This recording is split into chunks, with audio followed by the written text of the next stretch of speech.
Friend, कैसे हैं आप लोग। तो ये लोग गए हैं हेयर कट के लिए, तो अकेले नहीं गए हैं, जोया पापा भी हैं साथ में। तो जोया पापा भी गए हैं और जोया का हेयर कट नहीं होगा, आपको पहले ही बता दूं। तो गाइज यहाँ पर हैदर का हेयर कट हो रहा है और जब तक ये लोग गए हैं हेयर कट के लिए, जोया आ गई, क्योंकि जोया बस हैदर को वहां तक छोड़ने गई थी। जोया पापा खड़े थे वहां पर सामने। तो गाइज वो लोग गए हैं और मैं यहाँ पर तैयारी कर रही हूँ दाल भरे पराठे बनाने की। तो हमारे यहाँ दाल भरे पराठे बनाए जाते हैं, बरसात में बहुत ज्यादा पसंद है। जोया पापा को तो बहुत ही पसंद है। जितने भी पुराने लोग थे तो वो जरूर बनवाते थे दाल भरे पराठे। और ऐसे एक नहीं, दाल भरे पराठे बनाते थे तो उसमें मीठे भी बनाते थे और नमकीन, और दोनों पराठे खाते थे बरसात में।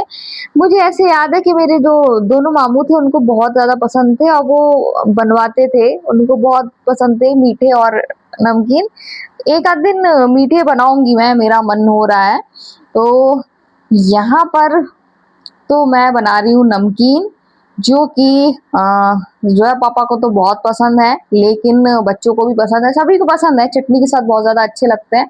और जब कुछ समझ में नहीं आता तो फिर मैं ये बना देती हूँ, क्योंकि मुझे पता है सब खुशी खुशी खा लेंगे, इस वजह से मैं बना देती हूँ। तो यहाँ पर मैंने मसाले ऐड करे और कुछ मैं अलग तरीके से बनाती हूँ। जोया पापा बड़े खुश होते हैं कि मुझे दाल भरे पराठे बनाना आते हैं और बहुत ज्यादा टेस्टी बनाना आते हैं, इसलिए बहुत ज्यादा खुश होते हैं। जब भी मैं बना खाते हैं ना तो पूछते तुम्हें आते हैं थे बनाना तो मैं कहती हूँ हाँ मुझे आता है। अच्छा, लोग ना क्या करते हैं, सिंगल लोई में नहीं बना पाते। यहाँ जो पुराने लोग थे वो डबल लोई में बनाते थे, फटता है दाल भरा पराठा। लेकिन मैं ना सिंगल एक ही लोई में बना लेती हूँ, तो वो और ज्यादा टेस्टी लगता है। बहुत से लोग दो लोई में बना पाते हैं, लेकिन मैं एक ही लोई में बना लेती हूँ। तो अच्छा भी लगता है, साथ में प्याज की सलाद हो और सब डालती हूँ मैं, हर चीज डालती हूँ, ऐसे ऐसे मसाले डालती हूँ इसमें स्वाद बढ़ाने के लिए कि जो नहीं खाता हो ना तो वो भी ये वाले दाल भरे पराठे खा ले। इतने ज्यादा टेस्टी लगते हैं। और हैदर ज्यादा शौक से नहीं खाता है, लेकिन मेरे हाथ के बहुत शौक से खाता है, उसको बहुत ज्यादा पसंद है। पहले मैं पुराने तरीके से बनाती थी तो ज्यादा शौक से नहीं खाता था, लेकिन अब मैं फिर अपने अलग तरीके से बनाने लगी हूँ। तो ये वाले वाकई में अच्छे लगते हैं, तो हैदर को भी अच्छे लगते हैं, हैदर भी खा लेता है। तो मैंने कहा ये तैयारी कर लूं, जब तक ये लोग आएंगे फिर गर्मा गर्म पराठे बनाऊंगी, जब तक मैं धुलाई कर लूंगी। धुलाई आज के दिन हमारे यहाँ करी ही जाती है, और कोई प्रॉब्लम हो तो नहीं, लेकिन साफ सफाई बहुत ज्यादा जरूरी होती है, स्पेशली आज के दिन ज्यादा करी जाती है। तो पहले मैंने कहा ये कर लूं, उसके बाद फिर धुलाई करूंगी। रात से ही हम लोग को मतलब दिमाग में रहता है, अरे नहीं कल सुबह उठना है, कल धुलाई करना है, कल धुलाई करना है, क्योंकि इतना बड़ा घर है और फिर टाइम निकालना पड़ता है, घर का काम भी साथ में, फिर वहां की तो कमरे की नहीं करना है, और जो एरिया है जहाँ बॉक्स रखते हैं, फिर बीच वाला कमरा, फिर सामने जहाँ पिंजड़ा रखा है, तो पूरी वहां से घूम के पूरा हिस्सा करना पड़ता है। यहाँ मैंने चटनी भी पीस के रख ली, टमाटर बिल्कुल नहीं डाला है, सिर्फ हरी मिर्च की, हरा धनिया भी नहीं। स्वाद बढ़ाने के लिए मैंने इसमें थोड़ी सी चटनी भी मिक्स कर दी, ताकि इसका स्वाद और ज्यादा बेहतर आए। तो कोशिश मेरी यही रहती है कि कुछ भी बनाओ बहुत ज्यादा स्वाद आए और मन से बनाओ। बेमन से मैं कुछ नहीं बनाती हूँ, मूड नहीं होता तो फिर बनाओ नहीं, ऐसा होता नहीं है। मुझे खाना बनाना बहुत ज्यादा अच्छा लगता है और मैं बहुत खुशी खुशी खाना बनाती हूँ। तो यहाँ पर जैसा कि आपको बताया था धुलाई करूँ, तो यहाँ से निकल के सीधे मैं वहां पर जाऊंगी बाहर जहाँ पिंजड़ा है। तो यहाँ मैं कर रही हूँ धुलाई, और अभी भी हेयर कट करवा कर नहीं आए हैं हैदर के पापा और हैदर, और जोया अंदर है। जोया आराम से सॉन्ग सुन रही है और मैं यहाँ आराम से धुलाई कर रही हूँ। और जब ये लोग फिर आएंगे, फिर नहाएंगे, नहाने के बाद फिर गर्मा गर्म खाएंगे पराठे। तो मजा ही आ जाएगा जब नहा के जब पराठे खाएंगे ना, तो उनको बहुत ज्यादा अच्छे लगेंगे और एकदम तरोताजा होगे। तो जब हेयर कट कराएंगे तो फिर हल्का नहाना भी होगा, डिले भी नहीं कर पाएंगे, नहीं तो जोया पापा तो फिर शाम को ही नहाते हैं। तो यहाँ पर धुलाई करना दिक्कत इसलिए होती है क्योंकि यहाँ का फर्श खराब है, और ऊपर चूना चूना तो नहीं बोलूंगी, लेकिन जो भी है वो बहुत ज्यादा झड़ता है, क्योंकि पुराना मकान है ये, करीब 100 साल पुराना है, तो इसलिए बहुत ज़्यादा गंदगी हो जाती है यहाँ पर, टाइम लगता है धुलाई करने में। ये देखिए ये वाइटी है, मैंने भगाया वाइटी को, यहाँ छिप जाएंगे ताकि हमारे सिम्बा को परेशान करें। सिम्बा को बहुत ज्यादा परेशान करता है। अब पहले जाने कहाँ चला गया था, फिर इसने सिम्बा को परेशान करना बंद कर दिया था, उसके बाद अब ये ना ये फिर से सिम्बा को परेशान करने लगा है। तो चले गए, फिर आ जाएंगे। अब इस कमरे में ठंडक बहुत रहती है। चलो पापा भी यहाँ अब रोज आके बैठते हैं और बता रहे थे कि पहले इस कमरे में वो सोते भी थे, शादी से बहुत पहले, शादी से पहले नहीं बोलूंगी, शादी से बहुत पहले। तो ये लोग आ गए हैं, ये लोग अपने नहा के बैठ गए हैं। तो मैं हैदर को दे आई थी पराठा, और जोया के पापा को भी गर्मा गर्म, और मैंने कहा यहाँ जोया बैठी है तो जोया को इस वाले कमरे में दे दूं, और जोया भी खा लेगी। जोया कह रही थी पहले इन लोग को दे दो, बाद में मैं खा लूंगी।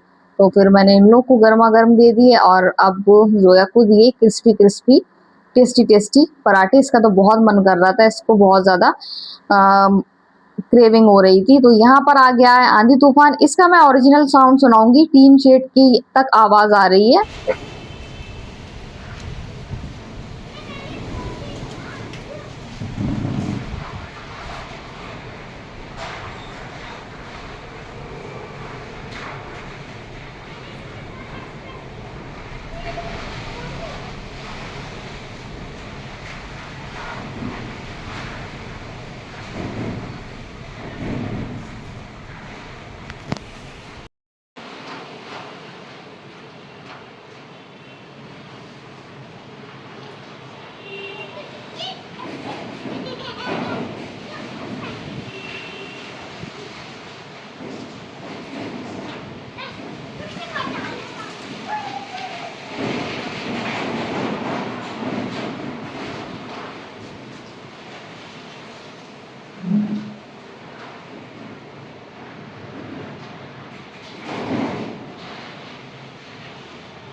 आंधी थम गई, उसके बाद फिर देखिए अरहान आया, मेरा भतीजा, मेरे जो मामाजाद भाभी है ना, तो उनका बेटा है और हैदर का दोस्त है। अगर आप ब्लॉग देखते तो आप जानते होंगे।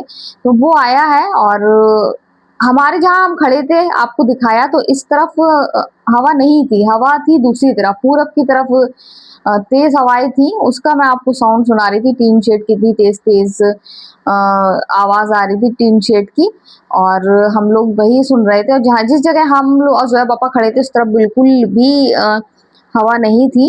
तो गाइज यहाँ पर हसनैन को जोया कंपनी दे रही है। दोनों बच्चे को बहुत अच्छी कंपनी देते हैं, मतलब बोर नहीं होने देते। नहीं तो दूसरा दोस्त आया तो एक को भूल जाए, ऐसा नहीं करते हैं। तो मुझे मतलब नाज है अपनी परवरिश पर कि मेरे बच्चे जो हैं वो, उनकी मैं सही परवरिश कर रही हूँ, उनको मैं अच्छी चीजें सिखा रही हूँ। और मुझे बहुत ज्यादा इस चीज की मुझे मतलब बहुत ज्यादा खुशी होती है।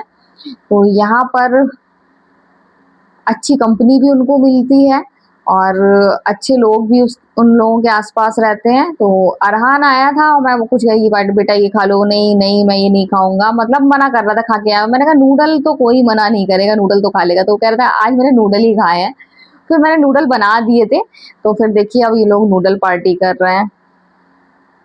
तो गाइज आज फिर टाइम ही नहीं मिला कि आपसे बात कर सकूं, क्योंकि एकदम आंधी तूफान सा आ गया था, और इसलिए मैंने आपको साउंड सुनाया था। और हमारी तरफ इस तरफ नहीं आया जहां हम लोग खड़े थे, यही हम लोग देख रहे थे, और उस तरफ इतनी तेज तेज आवाजें आ रही थी, बहुत तेज हवाएं चल रही थी। अरहान भी आया था, अरहान बता रहा था कि उनके यहाँ उस तरफ बहुत तेज हवा आ रही थी।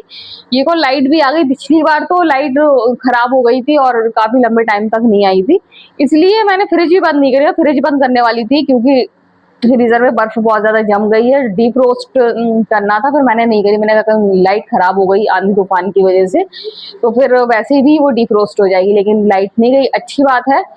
और गर्मी में भी थोड़ी राहत मिली है, 2 दिन से बहुत ज्यादा गर्म हो रहा था। ओले गिरने की बार बार खबर आती है, ओले तो नहीं गिर रहे हैं, आसमान से शोले जरूर गिर रहे हैं। इतनी गर्मी हो रही है, इतनी गर्मी हो रही है, आग सी बरस रही है समझिए। तो गाइज यहाँ पर मैं सारा काम कर चुकी हूँ। आज दाल भरे पराठे बनाए थे, शाम को भी दाल भरे पराठे बनाए थे और अरहान आया था। ऐसे तो मैं ये खा लो बेटा वो खा लो कुछ खाता नहीं है, तो फिर मैंने नूडल बना दिए थे, तो फिर उसने नूडल खा लिए थे, तो अच्छा लगा।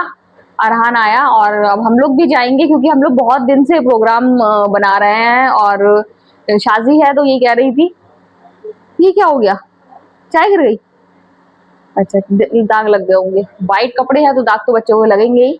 तो शादी बहुत दिन से रह रही थी, तो मैंने कहा पता नहीं भाभी कहीं बाहर घूमने ना गई हूँ, इस वजह से मैं कॉल नहीं कर रही थी। लेकिन आज अरहान आ गया तो फिर मेरी भाभी से अभी बात हुई है, मैंने भाभी को बताया तो भाभी कह रही नहीं आ जाइए जब आना, और बिजी रहती हैं क्योंकि टीचर हैं वो, तो इस वजह से तो मैं इसलिए वो टाइम पूछना पड़ता है उनसे, तो फिर टाइम कह रही थी आ जाना, क्योंकि फिर अब क्या अब तो टीचर्स हैं जो गवर्नमेंट टीचर रहते हैं तो वो उनकी छुट्टी बस 15 जून तक रहती है, उसके बाद फिर उनके काम शुरू हो जाते हैं, तो वो अपने काम पे चली जाएंगी। तो अब मैं यही सोच रही हूँ कल का प्रोग्राम बनाऊंगी, कल टाइम नहीं मिला तो फिर परसों बनाऊंगी।